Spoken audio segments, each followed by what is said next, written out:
Professor Peter Doherty may not be a household name, but he's certainly a guru in the field of medical research. He won the 1996 Nobel Prize for Medicine for his work on immunity to viruses, leading to a major breakthrough on understanding the immune system. Based at a children's trauma research hospital in the US, Professor Doherty today lent a keen ear to the research work being undertaken by Hunter medical researchers. While debate on the immunisation of children rages, the professor is in no doubt about the best course of action. You must vaccinate your children. I mean, it's apart from a responsibility to your children, it's also a collective responsibility to other children in the community, because if your kid's not vaccinated, they can spread a disease to more vulnerable, perhaps younger children. He's also well known for championing the cause of funding for medical research. I think it's very important that we do that if we want to keep this country competitive in the sense of developing new technologies and new industries. The professor will give the keynote address at the Hunter Medical Research Institute Awards tonight.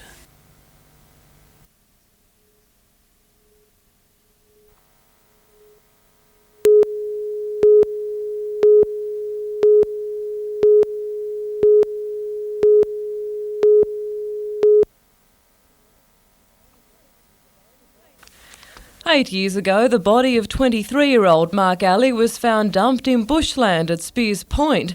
The Lake Macquarie man had been beaten unconscious before choking on his own vomit. But despite an exhaustive police investigation, his death remains a mystery. The final chapter today unfolding at a committal hearing in Newcastle Local Court. At the close of the 5-day hearing, 35-year-old Wayne Newton was acquitted by a magistrate who found there was no evidence which could convict him before a jury. The case was reopened 2 years ago when the Gateshead man was charged with manslaughter, unlawfully disposing a body and inflicting grievous bodily harm.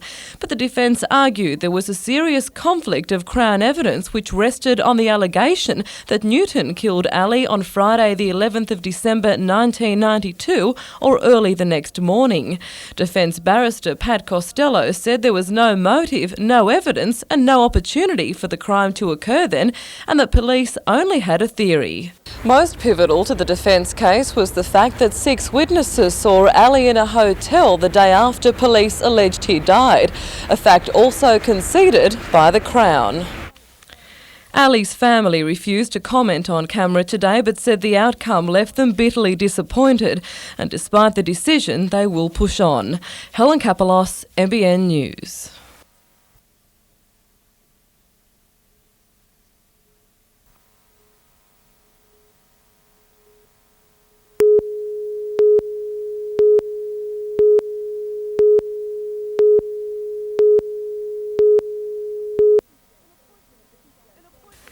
An appointment at the physiotherapist seems like a fair thing when you've just blitzed the world's best young swimmers.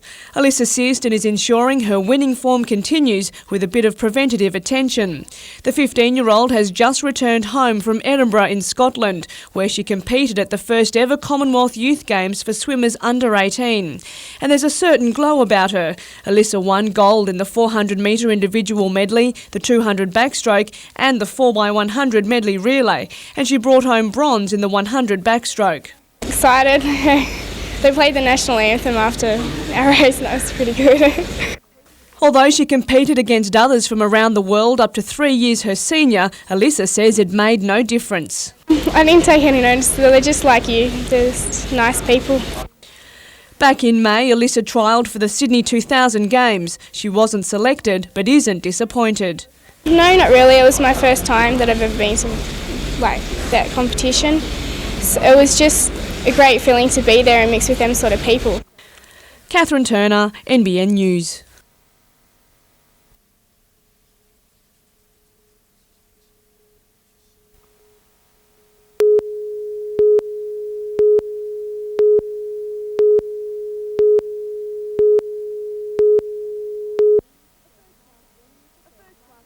A first-class venue for first-class athletes. More than 1,000 of the Hunter region's best track and field athletes converged on Glendale's Athletic Centre today.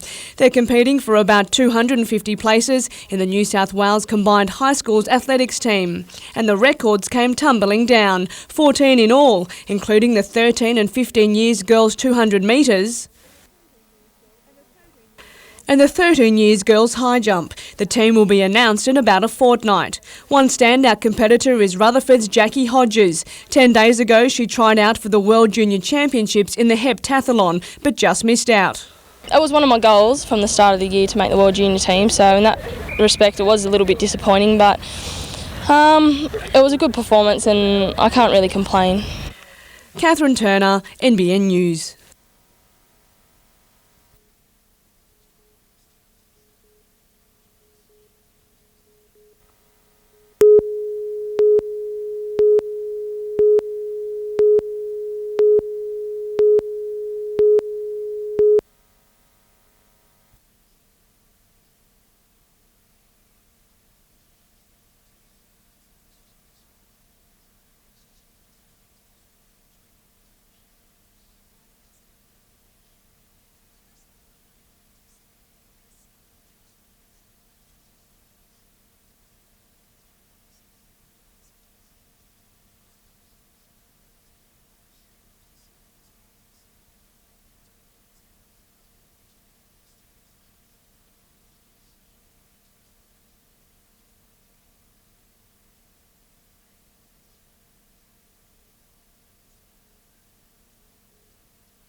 John Cassidy says he woke this morning to the sounds of dogs attacking the miniature horse in the paddock near his home.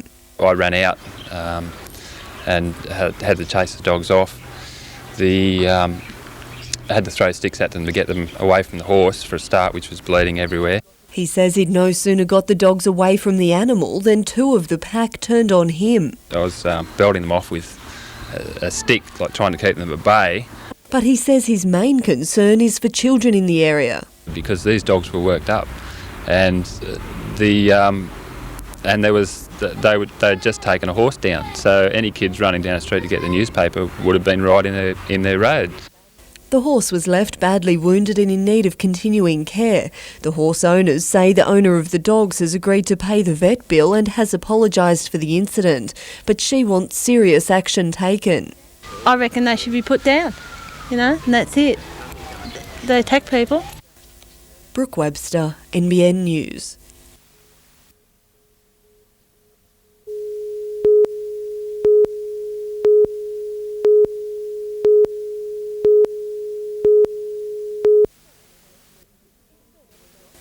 It's certainly not what you'd expect to celebrate the Olympic flame, but a creative idea just the same.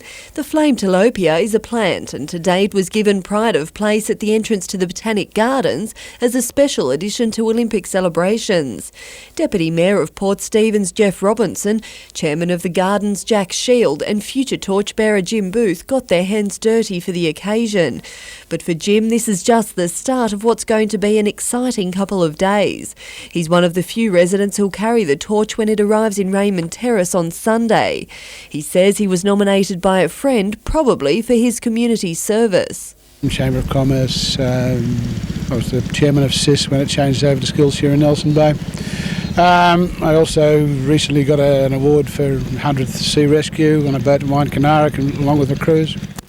He's yet to be fully briefed on the event, but it's not the details that matter to him. I was never going to be an Olympian. I could never ever get that good. I'm just pleased to be part of it. I wish to God I was good enough to have a go in the Olympics. Brooke Webster, NBN News.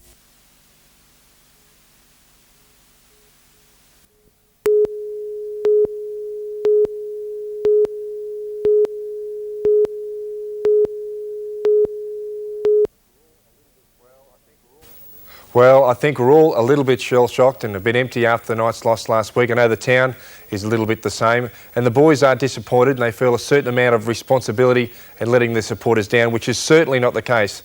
That second half last week was unexpected and hard to accept, but next year is a changing of the guards while Ryan leaves the scene and a fresh opportunity for Michael Hagan to take over. Several players are leaving while others are getting a fresh start. Now, what was an opportunity missed by Newcastle is one taken by the Roosters, who have proved an upset against Brisbane could still be there considering the last time these two teams clashed was in round 26.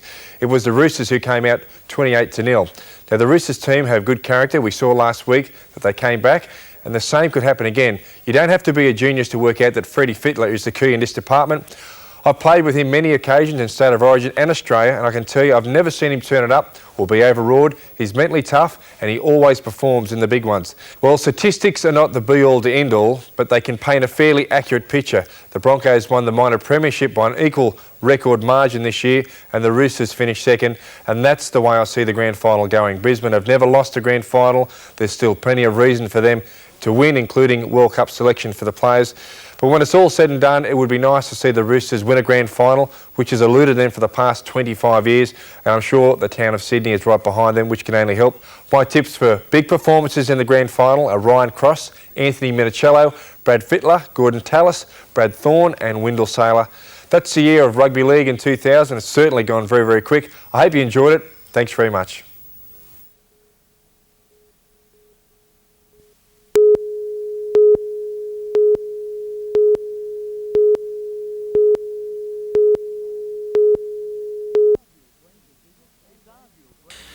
It's arguably the biggest and most experienced top-grade squad the Breakers has put together, and the long season ahead starts tomorrow. 2 matches against State League side Parramatta will give coach Lee Sterry his first real look at his new players. I've put probably half a dozen of the senior type players in both teams. So even the 1 o'clock kick-off, we've got Catlin and Harper and Vasco Trepcheski, Andy Roberts in the first game. The competition starts October 13 and by then the Breakers will have played up to 8 pre-season matches to make sure they're ready for the competition proper. We're going to go into this season with probably 8 or 9 games under our belt, and hopefully that'll get rid of the poor start we've had in the last couple of years. But the off-field troubles do drag on. Soccer Australia today said a decision on the financial viability of the club's owners won't be known until the middle of next week. Should have been about 3 months ago, to be honest. Individuals could have picked their bags up and gone by now, but at least they want to make a group decision as a team and as a club, and that's great. Jim Callanan, NBN News.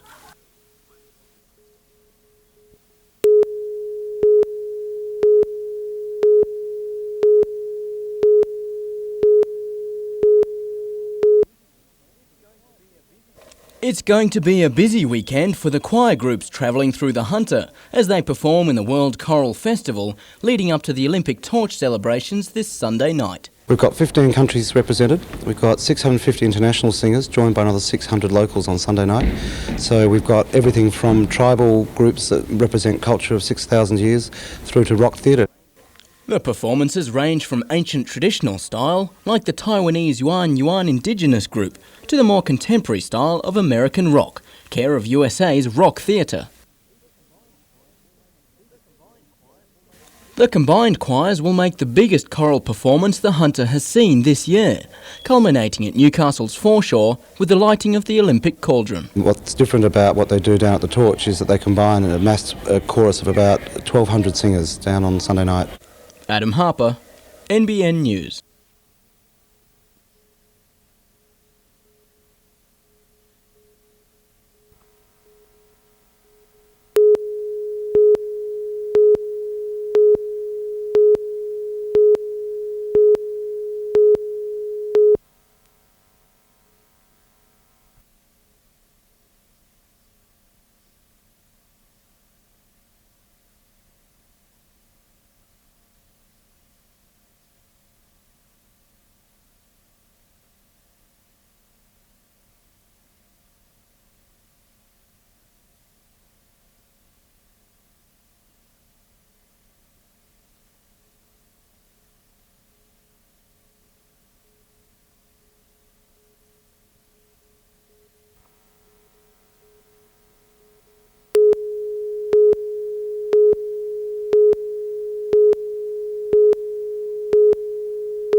Tomorrow night, 4-time surfing world champion and proud Novocastrian Mark Richards will have the honour of lighting the Olympic cauldron in Foreshore Park.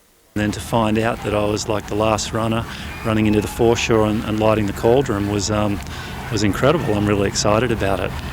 After arriving in Raymond Terrace at 1:30 p.m, the relay will run down Rees James Road, then the Pacific Highway, before turning into William Bailey Street. By 2, the flame will have been run alongside the Williams River for a lunchtime celebration at Sports Oval, which will include a RAF flyover. At about 3, the relay goes off again through Raymond Terrace, back onto the Pacific Highway.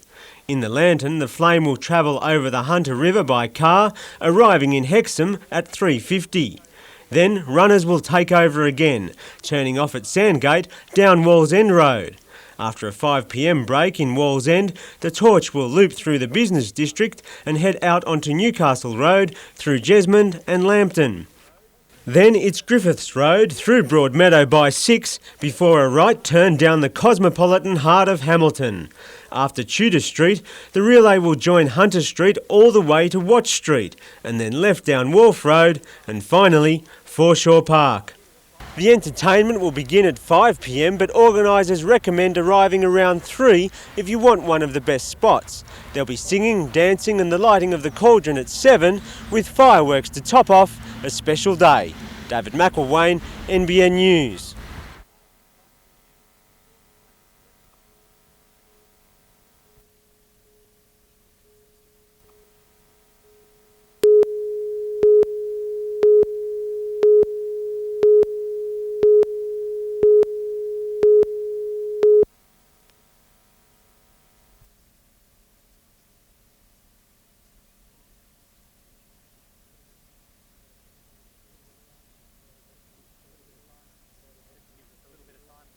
this gives us a little bit of time to prepare the vessel and prepare the crew, clear customs, all of those things, and mean that we can, from Newcastle, I think we can arrive in Sydney right on time.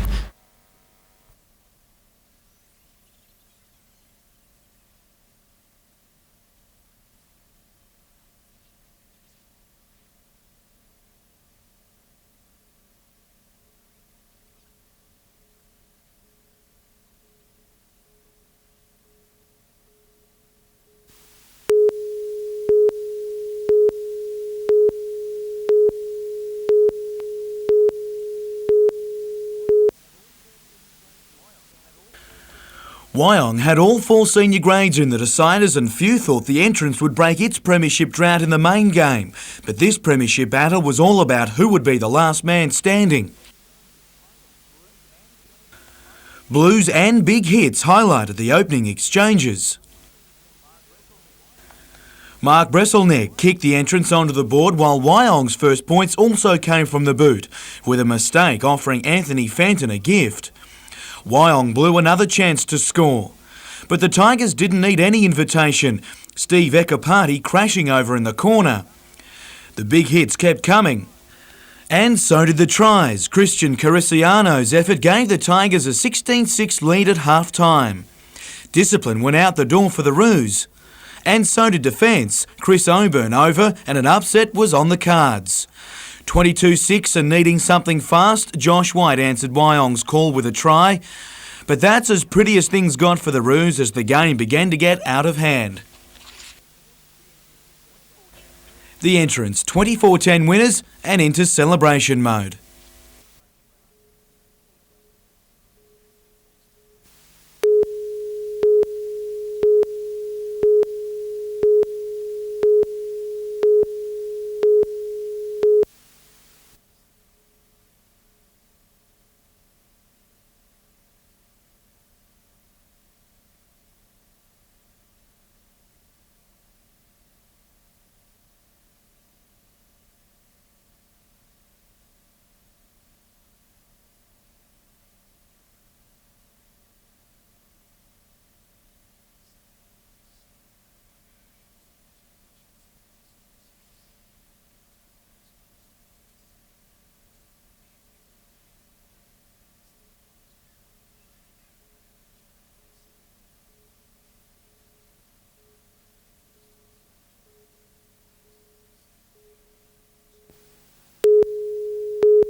Asthma is one of the major causes of illness in children and the most common cause for admission to hospital.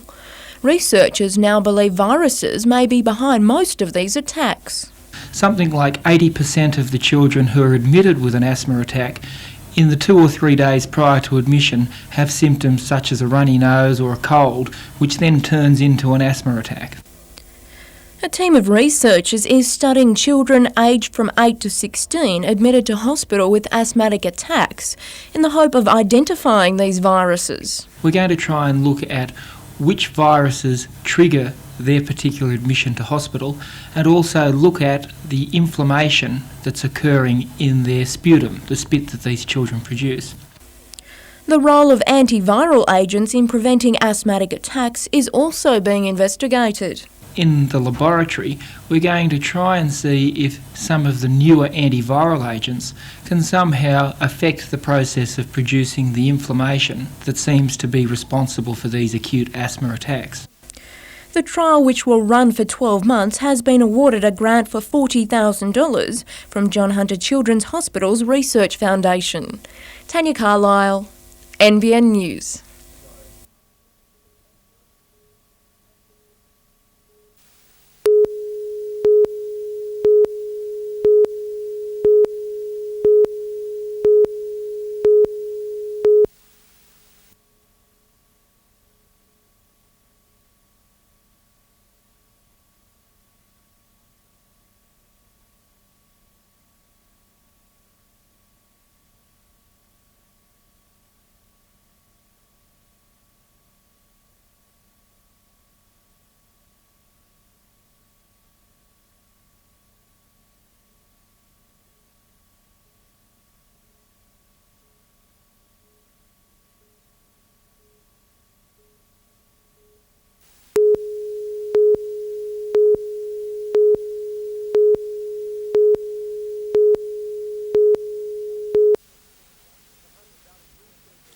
The Hunter Valley Research Foundation questioned 400 households on the plan for the old steelworks site to become a state-of-the-art container terminal.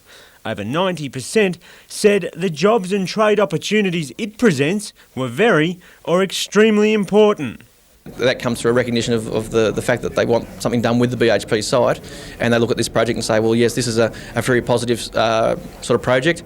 Between 50 and 85% rated the environmental rehabilitation of the site by capping the steelworks with concrete, as well as other green issues just as highly.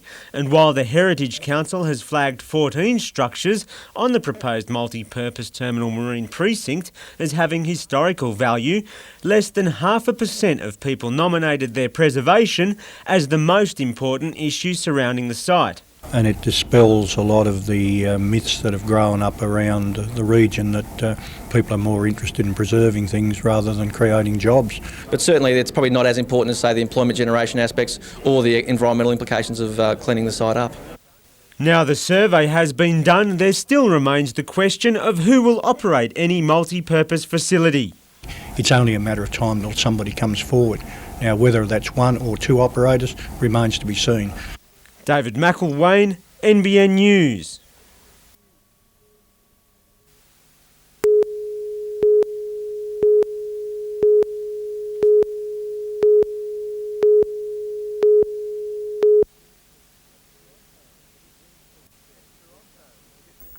At Toronto, the 15 torchbearers warmed up for the big event with a lap through the McDonald's drive-through.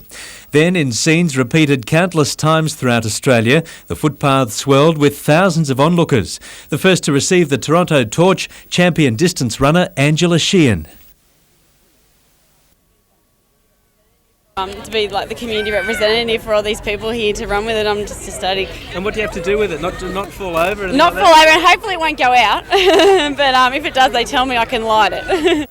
Down the boulevard and through the town, 14 other torchbearers began to guide the flame west towards the coalfields. The torch is now on the way to Cessnock, where celebrations begin in Turner Park at 7 o'clock tonight. Paul Lobb, NBN News.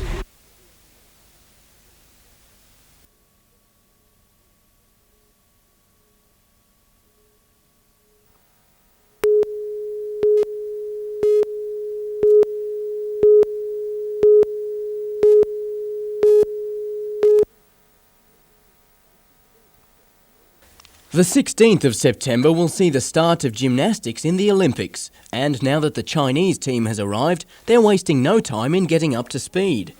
In fact, they feel quite confident that they'll win as many as 4 gold medals in the various disciplines. We hope our men's team can get 3 and women's team can get 1. One of the gymnasts in the women's team has already been picked out as a favourite to win gold based on her recent performances. Lin Jie is the world champion for balance beam for the last world champion in Tianjin. This morning, the 12 Olympians and 4 reserves were on a light training session in Cardiff, demonstrating just a few of the skills that make them one of the top gymnastic teams in the world. But car parks are not to be their preferred training ground. The team will be making the most of the facilities at Glendale. The apparatus, they are exactly the same as what we will use in the Olympic Games. Adam Harper, NBN News.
Life at Dora Creek centres around boats and the water, so the prospect of the Waterways Authority cancelling these waterside moorings is taken personally by the locals.